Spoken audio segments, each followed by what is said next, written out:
공부를 열심히 해서 좋은 대학을 가면 성공할 수 있을 거라 믿었습니다. 인서울 중에 중대면 공부 잘한 거잖아요, 그죠? 고등학교 때 교과서를 보면요, 멘트 하나도 질문도 다 적혀있어요. 제 교과서를 가져가는 게 핫했었어요. 지 교과서만 보면 무슨 얘기했는지 다 알 수 있다고. 남편은 6시 칼퇴근을 하는데 저는 아침 9시에 퇴근을 하는 거예요. 밤에 근무하시는 거예요? 하루 종일 근무하는 거죠. 자영업이 성공해서 돈을 많이 벌면 그 또한 행복해질 거라고 믿었습니다. 밤을 새도 네. 300만 원 이상 벌지 못했잖아요. 아이를 키우면서도 월 1,000만 원. 너무 바빠가지고 밥 먹을 시간도 없고, 제가 단도염으로 병원에 입원해서 수술해서 쓸개를 제거하는 수술을 했거든요. 진짜요? 누군가 전해준 대단한 기회에 여러분의 편견이 그 길을 막았다고 생각하진 않으십니까? 저는 이 회사를 딱 들었을 때 이거는 무조건 가져가는 게 나한테 득이다. 그래서 이제 그 매칭 보너스를 알려주실 때 먼저 사인하시라고 해서 제가 하세요 라고 했는데 안 하시는 거예요. 그래서 그때 소개해 주신 다른 분이 매칭을 가져가셨죠. 첫 해 6개월에 1,000만 원, 다음에는 한 3,300만 원 정도, 그 다음에는 한 5,600만 원 정도, 작년에는 한 1억 1,000 좀 넘게 버는 것 같아요. 안녕하세요, 유충. 오늘은 최연소 월천녀 우리 이지 이사님, 안녕하세요. 부끄럽지만 월천녀 이지입니다. 자랑스러우셔야죠. 부럽습니다, 월천녀. 사장님, 그 학교를 제가 중학교 때 다니던 학교에서 항상 거쳐갔던 학교를 다니셨더라고요. 중앙대 맞으시죠? 네, 맞습니다. 예, 건축학과 전공하셨다고. 네. 왜 건축을 하셨어요? 저는 네. 꿈이 있어서 간 건 아니고요. 성적에 맞춰 갔습니다. 인서울 중에 중대면 공부 잘한 거잖아요, 그죠? 그냥 열심히 했던 것 같아요. 저는 타고난 머리가 좋진 않거든요. 노력으로 승부했습니다. 그냥 학교 공부는 이제 예습복습? 이걸로 많이 했고요. 명문대생들이 많이 하는 그 멘트네요. 예습과 복습으로. 선생님이 해주시는 거를 다 받아 적었어요. 고등학교 때 교과서를 보면요, 멘트 하나도 질문도 다 적혀 있어요. 그 수업을 놓쳤던 친구들이 제 교과서를 가져가는 게 핫했었어요. 지 교과서만 보면 무슨 얘기했는지 다 알 수 있다고. 그 정도로 꼼꼼히 적었고요. 집에 가서는 그것을 달달달 외웠어요. 밤 새도록 외웠던 것 같아요. 네. 저희는 노트를 안 하고 낙서를 하거든요. 동글동글하게. 네. 건축을 우리나라에서 전공하면 그 무슨 자격증 따야 되지 않아요? 네. 따셨어요? 어렵더라고요. 제가 건축이 너무 재미없었어요. 네. 그래서 가서도 편입을 할까? 네, 근데 쉽지 않더라고요. 그리고 때도 놓쳤어요. 그래서 결국엔 졸업을 해야 되는. 거기서 더 이상 자격증을 딴다거나 이쪽으로 진행은 안 되셨고. 안 했어요. 그럼 뭐 하셨어요? 건물 진단해주는, 안전 진단해주는 그쪽에서 일을 했었어요. 그 나라에서 이제 요청을 하면 이제 기업에서 나가는 거죠. 그래서 건물 노후된 것도 체크하고 이게 재개발 들어갈 건지. 얼마나 하셨어요?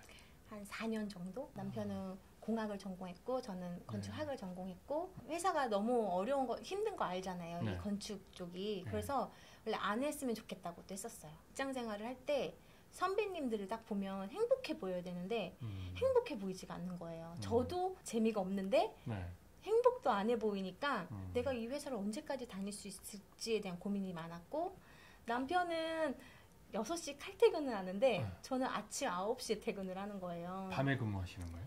하루 종일 근무하는 거죠. 그래서 아이를 직접 육아하는 분들을 본 적이 없어요. 다 부모님들한테 맡기고, 그렇다고 해서 제가 원하는 연봉을 받기도 어렵더라고요. 그래서 이 일은 오래 못하겠다라는 생각이 자꾸 커졌던 것 같아요. 야근 수당은요? 받아요? 야근 수당 주는데요. 정말 들으시면 깜짝 놀랄걸요? 왜요? 시간당 5,000원? 그러면 결혼 생활에도 지장이 있는 거 아니에요? 저희 남편이 아이를 가지면 그만했으면 좋겠다고 얘기했었어요. 그리고 저는 고마웠어요.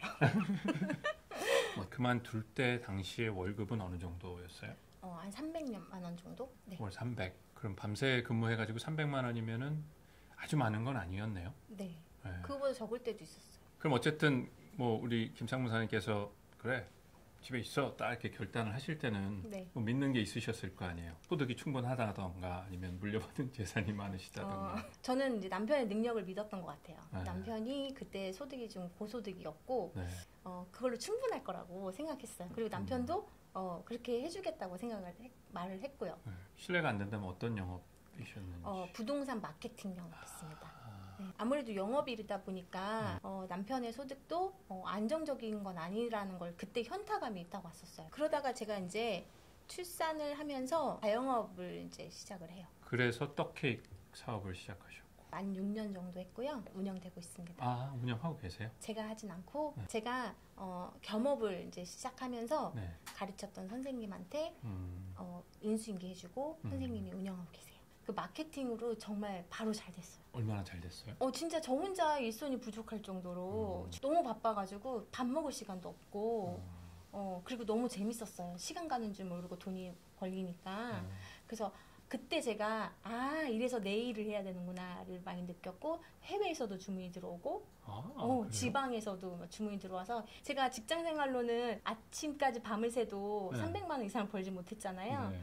아이를 키우면서도 월 1,000만 원 네, 순수익으로 그렇게도 만들어 갔었어요.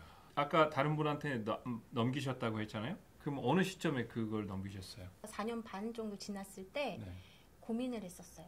아까 바쁘게 지냈댔잖아요. 그리고 저는 대학교 때도 밤낮이 바뀐 생활을 했었거든요. 거의 건축학과 다니는 친구들은 거의 밤을 새요. 왜 그런지 모르겠어요. 선생님은 과제를 일찍 내주셨는데 꼭 밤에요. 케이크 전문점 할 때도 밤을 새는 게 되게 재밌었거든요. 근데 그게 건강을 해치는 거라고 생각을 못했어요. 그렇죠. 밥도 잘 못 먹고 잠도 잘 못 자고 그런 생활을 하다 보니까 제가 어느 날 저는 진짜 건강을 자부하던 진짜 감기도 잘 안 걸리고 병원을 잘 안 갔던 사람이었는데 갑자기 배를 부여잡고 병원을 가야 되는 계기가 생겨요. 그게 담석이 와가지고 제가 단노염으로 병원에 입원해서 수술해서 쓸개를 제거하는 수술을 했거든요. 진짜요? 네. 그때 나이가 30이었어요. 30. 그렇게 한 번만 병원을 간 게 아니고요. 해마다 갔어요. 해마다. 이렇게 아프면 소득을 어떻게 벌지? 이런 생각이 들면서 그럼 내가 없을 때 돈이 되게 하는 시스템을 만들어야겠구나. 그래서 교육을 해야 되고 그래서 사람을 써야 되고 그러면 인건비가 들잖아요. 그럼 얼마만큼 케이크를 더 만들어야 돼? 이런 생각을 이제. 근데 또 어때요? 저희 젊은 사람들은 여행 가서도 소득 만들고 싶어 하는 게 있거든요. 내가 일을 하지 않아도 돈이 벌리는 방법은 없을까? 그러면 말씀하신 그런 시스템을 생각을 하실 정도면 이렇게 뭐 프랜차이즈화 시키거나 네. 맞아요. 저도 고민해봤었어요. 제가 교육생을 그러면 만들어서 프랜차이즈를 하나씩 1호점, 2호점 늘려야겠다는 생각도 했는데 그러면 돈도 많이 들고 또 선생님을 키워내야 되는데 그 교육생이 결국에는 나가서 다른 걸 차리는 그런 리스크도 있어요. 크게 이게 퍼포먼스가 나을까? 이런 생각을 하면서 그런 고민을 한창 할 때 아프기 시작했어요. 고민하시던 와중에 몸이 안 좋아지셨고 수술까지 하셨고 이제 진지하게 건강을 챙기기로 하셨을 시점에 저희를 만나신 거예요? 네, 맞아요. 누군가 좋은 걸 제안하면 그걸 먼저 알아보는 스타일이거든요. 네. 근데 그전에도 건강에 좋다는 것들 뭐 다이어트 식품도 많고 많이 먹어봤어요. 근데 진짜 우연일지 모르지만 그 제품들 먹고 솔직히 아팠던 것 같거든요. 내가 진짜 먹었던 게 영양이 채워지지 않았나? 나는 건강을 챙긴다고 챙겼는데 그때 제가 이제 이 회사를 알게 됐을 때 처음 들어봤거든요. 찾아보니까 전문가들이 좋은 평가를 해놨더라고요. 저희 제품을 알아볼 때도 그냥 인터넷 같은 걸로 알아보신 거예요? 아파트에 밑에 층에 사는 그래도 가깝게 지내는 지인이 있었는데 이 회사의 제품을 먹고 진짜 건강해진 사람이 있어. 그러면서 회사를 알려주시더라고, 브랜드를. 그래서 제가 그러면 처음 들어보는데 그 회사를 좀 궁금하다, 알아보고 싶다라고 해서 제가 그 약속을 잡았죠. 그러면은 그 처음에 소개를 해주신 분은 그냥 소비자신 거예요? 네, 같이 미팅을 해서 들었거든요. 근데 저만 사인을 했어요. 그분은 그냥 제품 쓰시던 분이 아니셨어요. 네. 그러셨구나. 그분은 안 하시고 사장님은 결정하셔서 지금까지 하고 계시고. 그분이 하면 배 아프실 수도 있겠네요. 지금 이 영상 보시면. 그러실 수도 있겠지만 또 아닐 수도 있을 것 같아요. 그래도 매칭 보너스에 대해 알게 되시면 속상하실걸요? 네, 아마 모르시니까. 제가 그래서 그때 같이 미팅을 이렇게 앉아서 했는데 저는 이 회사를 딱 들었을 때 이거는 무조건 가져가는 게 나한테 득이다라는 기회가 엄청 좋다라고 생각을 했거든요. 그래서 이제 그 매칭 보너스를 알려주실 때 먼저 사인하시라고 했어요. 제가 먼저 사인하시고 제가 하겠다고. 근데 이제 안 하시겠다는 거예요. 그래서 사람 일을 어떻게 알아요? 제가 어떤 매칭을 드릴지 알고 하세요라고 했는데 안 하시는 거예요. 그래서 그때 소개해 주신 다른 분이 매칭을 가져가셨죠.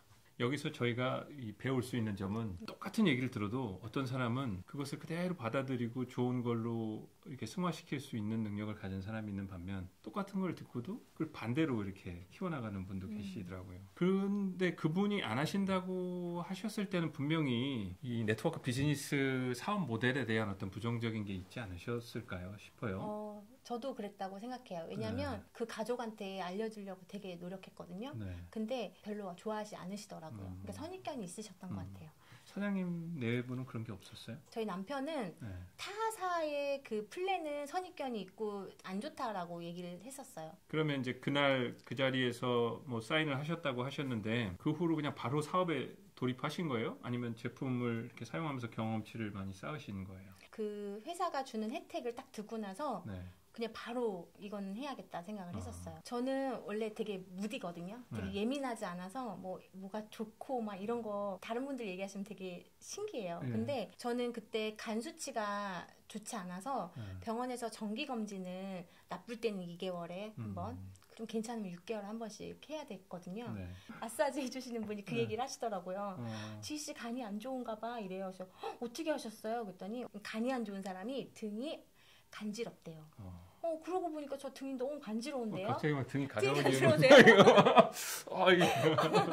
그래서 제가 이렇게 우리 몸은 독소라고 얘기하죠. 그게 그렇게 빠진다고 얘기를 하시더라고요. 그래서 그렇구나. 그러고 보니까 남편한테 늘 제가 등을 긁어달라고 했던 거예요. 근데 어느 날 저희 남편이 아니 왜 이렇게 얼굴도 좋아지고 몸이 건강해졌어 라고 얘기하는 거예요. 그래서 제가 그래? 그랬어요. 그랬더니 등 긁어달라는 소리도 안 하네? 그러면서 저희 등을 보더니 등이 너무 깨끗한 거예요. 와 신기하다. 병원 가서 혈액 검사를 해보니까 수치가 다 정상으로. 내가 잘 찾았다. 이 회사 제품 진짜 좋구나. 물론 사람마다 너무 다르죠. 근데 저는 그렇게 느꼈던 것 같아요. 뭐 드셨어요 그때 당시에? 제가 간이 안 좋아서 햇병실 아세요? 네, 햇병실 알죠. 네, 그리고 제가 식사를 제때 못했기 때문에 식사를 잘 챙기려고 뉴트리미 맞죠? 뉴트리. 그리고 이제 늘 중요한 일본 거. 제품인가요?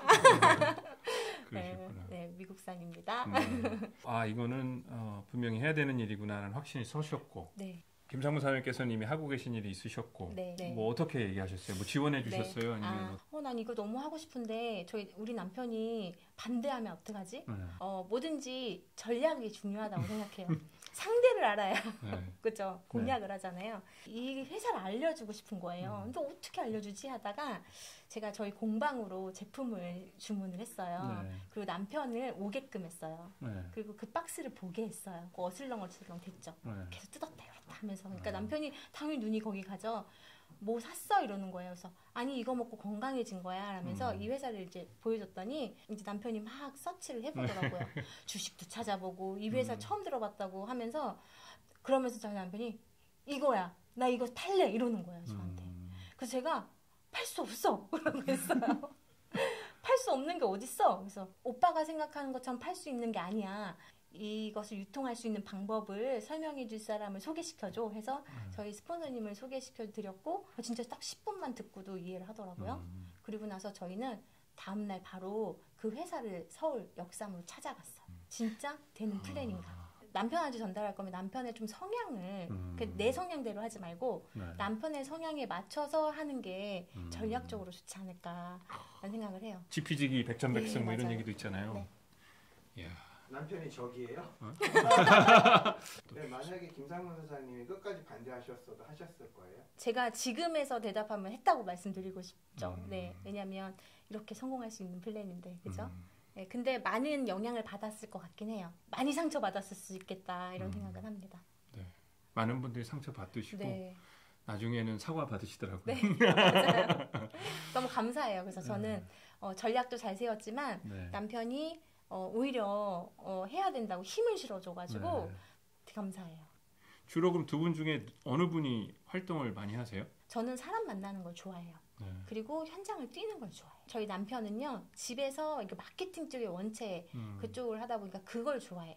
그러면 나누자. 육아도 그때 자연스럽게 저희 남편이 육아를 담당하고 제가 이제 필드로 나가서 하는 것을 전적으로 100% 이제 그렇게 바뀌어갔고 처음에 그거를 적응하는 데는 조금 어려움이 있긴 했어요. 지금은 너무나 능숙하게 아이도 잘 보고 요즘에 요리 솜씨가 늘으셔가지고 맛있더라고요. 심지어 왜 이렇게 밥이 맛있어졌지? 볶음밥이 너무 맛있네 그랬더니 이쯤 되면 늘어야 되는 거 아니야? 이렇게 얘기하더라고요. 이제 종합을 하면 직장 생활 4년 정도 하실 때 300만 원 정도 버셨고 떡케이크 사업 하시면서 충분히 돈은 버셨는데 시간적으로나 건강적으로 좀 문제가 있으셨고 그래서 저희 회사를 만나셔서 그 저희를 하면서 지금까지 이 여정의 소득적인 부분을 저한테 좀 공개해 주실 수 있으세요? 첫 해 6개월에 1,000만 원, 다음에는 한 3,300만 원 정도, 네, 그 다음에는 한 5,600만 원 정도, 네. 작년에는 한 1억 8천 좀 넘게 버는 것 같아요. 그러면 그 중간에 코로나도 있었고, 네. 뭐 경기가 지금 작년에도 그렇게 좋은 상황은 아니었잖아요. 제가 코로나 때 연봉이 2배 올랐어요. 어떻게 그렇게 할 수 있어요? 사람도 못 만나고. 저는 3,500만 원 벌던 때 그리고 4,500만 원 벌던 그 두 해가 열심히 하는데 불구하고 그때 제가 성장이 그렇게 크진 않았거든요. 근데도 어떻게 하면 이 일을 좀 잘할까? 왜냐면 목표가 원체 크다 보니까 결국엔 내가 내공이 쌓여야 되고 경험치가 쌓여야 되는 거잖아요. 그냥 거쳐가는 과정이라고 생각했어요. 코로나가 딱 온 거예요. 근데 저는 원체 위기에 되게 무딘 거죠. 그래서 코로나가 막 위기라고 생각하기보다는 저는 기회다 이 생각을 했었어요. 남들이 후퇴할 때 한 발자국씩 앞으로 가면 더 앞으로 갭이 커지잖아요. 남들 분명히 이때 집에 있을 건데 나는 이때 돌아다녀야지. 나라에서 돌아다니지 말라. 그래서 안전하게 마스크 다 쓰고 1대1로 만나니까 그리고 그 집에서만 만나잖아요. 소독도 다 하고 만나니까 오케이 하는 한에서 왜냐면 그분도 건강이 필요해서 저를 만난 건데 그분이 필요해서 요청을 한 거니까 이때 내가 코로나라고 집에 있으면 안 되겠다. 그럼 그 코로나 기간이 어려운 시기가 아니라 오히려 재밌고 성장하는 시기가 되셨네요. 많은 걸 느끼고 많은 걸 경험했던 시기죠. 위험한 것도 약간 무디고 뭐 아픈 것도 무딘데 제가 항상 좀 긍정적이에요. 이 세상에 쉬운 거 없잖아요. 뭐든지 경험한 거에 따라서 조금 더 어려우면 다 어려운 거예요. 그래서 그냥 거쳐가는 거라고 생각했어요. 저는 이건 내가 그냥 거쳐가는 거구나. 해내야 되는 거구나. 이렇게 해서 자꾸 마인드 세팅을 했던 것 같고 그게 되게 저를 단단하게 만들었던 것 같아요. 빠른 시간 안에 성장을 하셨고 그 빠른 기간 안에는 사회적으로 어려운 시기가 절반 이상 차지하고 있었는데도 불구하고 이렇게 좋은 결과를 만들어내시는 데는 사장님만의 어떤 숨은 비밀이 있으실 것 같은데 숨은 비밀이라기보다는 그런 원리, 그러니까 성공하는 원리를 일찍 깨우쳤다라고 볼 것 같은데요. 좋은 친구를 사겨라라고 하잖아요. 저는 노는 물이 중요하다고 생각해요. 회사를 확신을 가졌던 것 중에 하나가 성공한 사람이 눈앞에 많아서였거든요. 눈으로 보여지잖아요. 이분들의 공통점은 마인드가 정말 다르더라고요. 결국에는 공부를 잘하고 싶으면 공부 잘하는 친구들하고 놀아야 되는 것처럼 내가 성공하고 싶으면 성공한 사람들하고 놀아야겠다. 근데 진짜 좋은 게요. 놀아도요. 대화하는 게 달라요. 제가 잘한 거는 성공한 사람, 배울 사람 옆에 딱 달라붙어 있었던 걸 정말 잘한 것 같습니다. 이 일은 진짜 어려운 일이 아니에요. 진심이 통하면 누구나 할 수 있는 일이기 때문에 저는 솔직히 능력은 중요하지 않다고 보거든요. 노력이 중요하다. 대부분 우리 사회의 일은 능력제잖아요. 저는 그게 너무 힘들었거든요. 그 능력에서 치열하게 싸워서 이겨야 되는 그게 저랑 좀 안 맞아요. 저는 자영업할 때도 사람 쓰는 게 어려웠어요. 누구한테 능력을 자꾸 쓰라고 얘기해야 되는 거잖아요. 그게 되게 미안하더라고요. 왜 미안하냐고 다들 얘기해요. 왜냐면 제가 임금을 주는데도 불구하고 더 줘야 되나? 이런 생각을 할 정도로. 그래서 저는 사람을 쓰면 안 되는구나 이런 생각을 했는데 저는 이 일이 사람을 쓰는 게 아니라 사람을 함께 도와서 내 진심을 다해서 함께 성장하는 일이어서 이거만큼 제 만족도가 높은 일은 없는 것 같아요. 이제 저희 일을 하기 전에든 저희 일을 하고 나서든 사장님은 치열하게 사신 것 같아요. 열심히. 뭐가 달라요? 내가 변하고 얻으려고 해도 쉽지 않았던 삶이었거든요. 경쟁이 치열하고 왜 금수저와 은수저가 왜 있겠어요. 그죠? 흑수저가 왜 있고 내 능력도 보통의 능력으로는 이 살아남기가 쉽지 않다라는 걸 느꼈거든요. 근데 진짜 잘 살고 싶었거든요. 그리고 효도하고 싶다. 근데 제가 떡케이크를 하면서 다른 겸업을 한다고 했을 때 제일 걱정하셨던 게 저희 엄마세요. 하지 말라는 아닌데 저한테 지금도 바쁘게 일이 잘 되고 있는데 또 무언가를 하니까 건강도 걱정이 되는데 근데 제가 엄마한테 엄마 자영업으로는 효도 못할 것 같은데 이 일로는 엄마한테 분명히 효도할 수 있을 것 같다라는 얘기를 했었어요.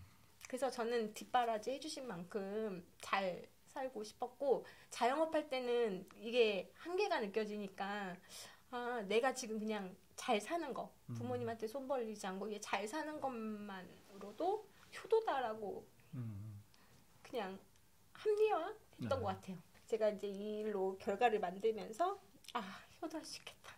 이제 물질적으로는 보면 진짜 옛날에는 경제관념이 잘 없었어요. 그냥 옛날보다 더 잘 버니까 좀 더 좋은 거 먹고 좋은 거 쓰고 뭐 입고 하는 거에 좀 철없이 또 이렇게 지냈던 것 같은데 노는 물이 바뀌었잖아요. 정말 경제관념도 많이 배웠어요. 많이 번다고 해서 많이 쓰는 게 아니구나. 아, 어떻게 소비를 하고 어떻게 돈을 만들어가는 거구나. 이런 거를 일찍이 배울 수 있는 공간이어서 되게 좋은 것 같아요. 지금 이 방송을 보고 계시거나 혹은 뭐 앞으로 만나게 되는 누군가에게 사장님께서 선배로서 조언을 한마디만 해주신다면? 능력이 없다고 꿈을 포기하신 분들, 미래를 포기하신 분들한테 용기를 좀 드리고 싶어요. 네. 저는 정말 진짜 겸손한 거 아니고 정말 너무 평범하고 네. 능력이 좋지도 않고 그리고 제 스스로가 뭐 머리가 똑똑한 것도 아니고 진실 그리고 노력 이거는 배신하지 않는다? 여러분들도 내가 앞으로 살아갈 일 정말 많잖아요. 근데 내가 능력이 없어서 못할 거야 생각하지 마시고 내가 부족하지만 노력을 했을 때 얻어갈 수 있는 건 무엇이 있을까 이런 방법 찾으시면서 하시면 분명히 멋진 미래가 펼쳐질 거거든요. 저는 예전에 대학교 때 부자 아빠 가난 아빠 책 봤었어요. 근데 그때 현금 흐름 사분면이 봤을 때 와닿지 않았었어요. 남의 것이라고 생각했었거든요. 근데 제가 직장 생활도 해보고 그리고 자영업도 해보고 그리고 이 일도 해보면서 아 이게 책에 나왔던 내용대로인 거예요. 우리 직장 생활했을 때는 한계가 있죠. 연봉 올리고 싶다고 올리는 거 아니잖아요. 네. 사장님이 올려주셔야 되는 거고 네. 그게 크지 않고 또 퇴직이라는 게 있잖아요. 네. 그죠? 그래서 자영업을 선택했던 거고 근데 자영업은 내가 나를 고용한 거기 때문에 소득은 좀 더 많이 벌 수 있는 기회이긴 했고 저도 그렇게 벌었지만 지속 가능하기에도 또 물음표가 있었어요. 근데 제가 잘한 건 그런 삶 안에서 방법을 찾고 기회를 찾으면서 노력이라는 거 했던 거 많은 걸 배울 수 있는 공간 안에 있어서 행복하고요. 여러분들도 그런 경험을 꼭 하셨으면 좋겠어요. 지금 내년이 기대되고 내일이 기대되고 10년 후가 기대되고 우리 아이들의 미래가 기대되는 삶을 살고 있어요. 저는 처음 시작할 때요. 네. 진짜 월 1억 이상 버는 게 목표였어요. 한번 벌어보고 싶었어요. 월 1억이라 그러셨죠? 네, 월 1억. 월 1억을 찍으시는 그날 저하고 식사 한번 하시죠. 네, 제가 멋지게 식사 대접하도록 하겠습니다. 제가 대접을 해요? 아니요, 제가 대접하겠습니다. 월 1억이 쏘는 게 맞죠? 제가 대접하겠습니다. 알겠습니다. 제가 얻어먹도록 하겠습니다. 영광입니다. 네. 네. 그럼 지금까지 유충이었습니다. 감사합니다. 감사합니다.